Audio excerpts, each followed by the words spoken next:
ఇంట్లో ఎందుకో తెలియని ఒక అశాంతి, ప్రశాంతత లేదు. చిన్న చిన్న విషయాలకే గొడవలు, చికాకులు. ఇలాంటివి జరుగుతున్నాయా? దీనికి కారణం బహుశా మన ఇంట్లోని వంటగదిలోనే దాగి ఉండొచ్చు. వాస్తుశాస్త్రం ప్రకారం నైరుతి దిశలో వంటగది ఉంటే ఎలాంటి సమస్యలు వస్తాయో వాటి గురించి ఇప్పుడు వివరంగా తెలుసుకుందాం. సరే, అసలు సమస్య ఏంటో తెలుసుకునే ముందు ఇంట్లో పరిస్థితులు ఎలా ఉన్నాయో ఒక్కసారి ఆలోచిద్దాం. ఇప్పుడు మనం చూడబోయే కొన్ని ప్రశ్నలకి ఇంట్లో ఉన్న వాతావరణానికి ఏమైనా సంబంధం ఉందేమో గమనించండి. ఉదాహరణకి, ఇంట్లో యజమాని ఏ కారణం లేకుండానే చిన్న చిన్న విషయాలకే తెగ చిరాకు పడుతున్నారా? వాళ్లలో అంతుచిక్కని కోపం కనిపిస్తోందా? ఇది చాలా ముఖ్యమైన సూచన కావచ్చు. ఇక భాగస్వాముల మధ్య సంబంధాల విషయానికొస్తే ఒకరిపై ఒకరికి అనవసరమైన అనుమానాలు, వాటి వల్ల నిరంతరం గొడవలు, ఇలాంటి వాటితో ఇంట్లో శాంతి, ప్రశాంతత అనేవే లేకుండా పోయాయా? ఒకవేళ ఈ ప్రశ్నలకి సమాధానం అవును అనిపిస్తే సమస్య ఎక్కడో లేదు. బహుశా ఇంట్లో నిర్మాణంలోనే, అందులోనూ ముఖ్యంగా వంటగది దగ్గరే ఉండే అవకాశం ఉంది. అవును, వాస్తుశాస్త్రం సరిగ్గా ఇదే చెబుతోంది. ఇందాక మనం చెప్పుకున్న సమస్యలన్నింటికీ మూల కారణం ఇంటికి నైరుతి మూలలో వంటగది ఉండటమేనని స్పష్టం చేస్తోంది. దీన్నే ఒక పెద్ద వాస్తుదోషంగా పరిగణిస్తారు. అయితే నైరుతిలో వంటగది ఉండటం ఎందుకు అంత పెద్ద సమస్యగా మారింది? దాని వెనుక ఉన్న కారణమేంటి? ఆ సమాధానం మనకి పంచభూతాల సిద్ధాంతంలో దొరుకుతుంది. ఇక్కడ చూశారంటే విషయం స్పష్టంగా అర్థమవుతుంది. నైరుతి దిశ అనేది భూమి తత్వానికి సంబంధించింది. భూమి అంటే ఏంటి? స్థిరత్వం, బరువు. మరి వంటగదేమో అగ్నితత్వానికి ప్రతీక. అగ్ని అంటే వేడి, శక్తి, ఒక రకమైన అస్థిరత.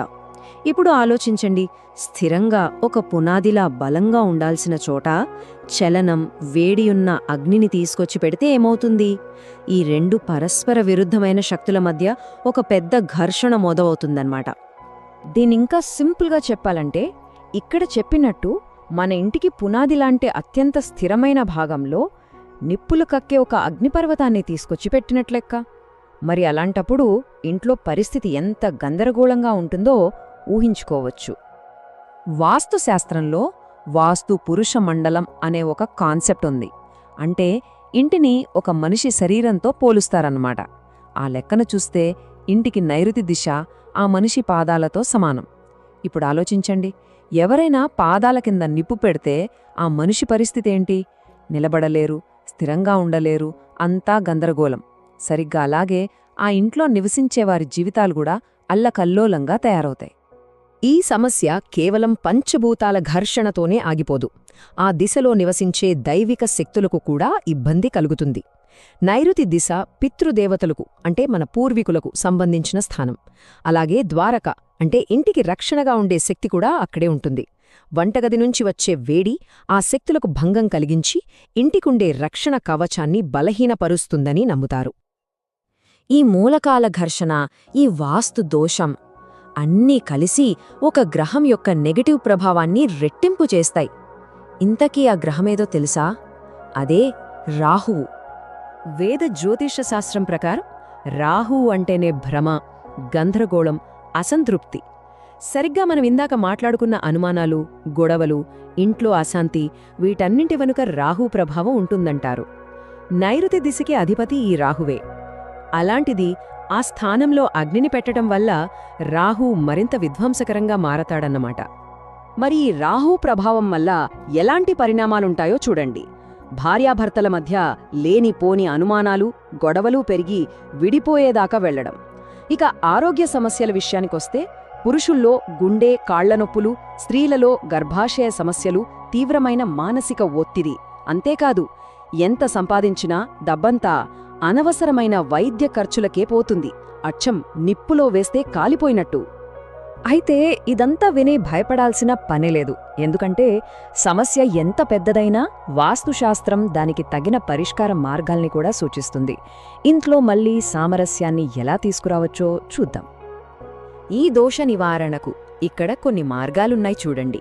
అన్నిటికంటే ఉత్తమమైన పరిష్కారం మొదటిది, వంటగదిని దాని అసలు స్థానమైన ఆగ్నేయానికి మార్చడం.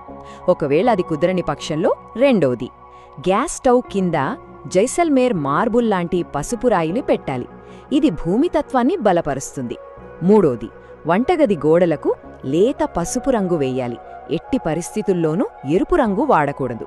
ఇక నాల్గోది, రాహు ప్రభావాన్ని శాంతింపజేయడానికి వంటగది నైరుతి మూలలో ఒక రాహు యంత్రాన్ని పెట్టాలి. చివరిగా ఐదోది, ఆ ప్రాంతానికి స్థిరత్వం, బరువు చాలా అవసరం కాబట్టి వంటగది నైరుతి భాగంలో బరువైన సామాన్లు, ఆహార పదార్థాలు నిల్వ చెయ్యాలి. కాబట్టి అంతిమంగా ఒక్క విషయం గుర్తుంచుకోవాలి. ఈ సమస్య తీవ్రతను అస్సలు తక్కువ అంచనా వేయకూడదు. ఎందుకంటే నైరుతిలో వంటగదినుంచడమంటే నిప్పుతో చెలగాటం ఆడటంతో సమానం. మరిప్పుడు మన ఇంటి సంగతి ఏంటి? ఒకవేళ ఇంట్లో ప్రశాంతత, సామరస్యం తగ్గాయని అనిపిస్తే వంటగది ఏ దిశలో ఉందో ఒక్కసారి గమనించుకోవాలి. బహుశా ఆ సమాధానం, ఆ పరిష్కారం అక్కడే దొరకవచ్చేమో. ఆలోచించాల్సిన విషయమే కదా.